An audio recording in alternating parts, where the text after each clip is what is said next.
The Thing, you may be asking which thing, because in Hollywood, there's about a billion different movies that go by, movies and movie characters that go by the title of The Thing.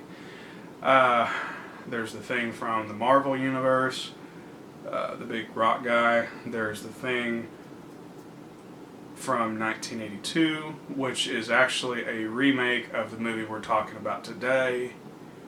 And when Mothra vs. Godzilla was released in the United States, it was retitled Godzilla vs. The Thing. Not to confuse anybody, but just throwing that out there for y'all.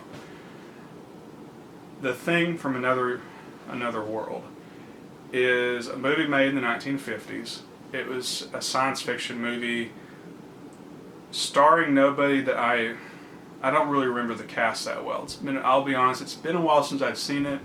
I probably should have rewatched it right before filming this, but I'm just spitballing what I remember from a while back, because I think it says a lot about a movie when it has staying power in your memory. This is just what I remember. The Thing from Another World is about a group of scientists trapped in Antarctica, in some kind of science base or military base, and they are being stalked by an alien. An alien that apparently is humanoid, but it also has a genetic relationship with plant life. So it's part plant, part human, but you never get a good look at what this thing is. Hence the title, and hence why this movie, I think, in some way stands out from other science fiction movies. Because even though The Thing from the 1950s has a relationship with the Thing that was remade in 1982, I think this film, The Thing from the 1950s, has a stronger relationship with the movie Halloween, the John Carpenter movie.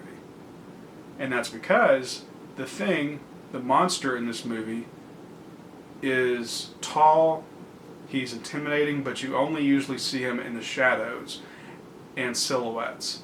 And you see brief glimpses of him. And there's a lot of claustrophobic moments where people are hiding in the dark while the silhouette of this big tall entity walks in the room, which is similar to the way that Michael Myers was filmed and portrayed in Halloween.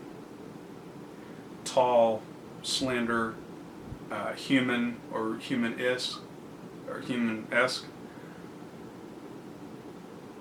but still mysterious. You can't really see him very well. You can't see his face.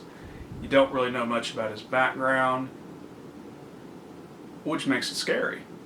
I remember being creeped out by this movie. And I saw this when I was probably 22 or 23. I wasn't little. I mean, I watched this and I got chills watching this, because it's well shot and the suspense is well built in this movie. I would have a hard time comparing this to the remake, because the scares are so very different. The scares in the remake are based on amazing animatronic special effects, which were made by John Carpenter's people. But the original there's very little gore, there's very little special effect. It's mostly shot in shadow. You see, using good camera tricks and good directing, the creature is built up through its mystery and through its lack of visibility. And I think that's impressive. I think it's impressive when a director and his crew can spend as little money as possible and make a movie that is scary. See Jaws. See referencing Jaws and the original Halloween. You don't see the killer very often.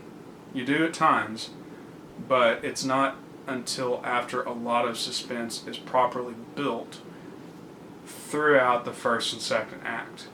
So, The Thing from Another World is a good movie. I would encourage you to check it out. Some people may be turned off by the fact that it's a black and white movie, and the fact that it's not quite as colorful or as gory as the remake. But I would say if you don't mind watching something from Turner Classic Movies or AMC, I think you'll enjoy this. I definitely enjoyed it as a fan of science fiction and of classic horror. I like classic horror. I'm not a huge fan of blood, guts, and gore that we see today. Not as much. I'm not as much a fan of that as other people are. So check it out. You may like it, you may not, just depends on your taste. But I think objectively, it's a well-made movie, and it definitely deserves at least one viewing.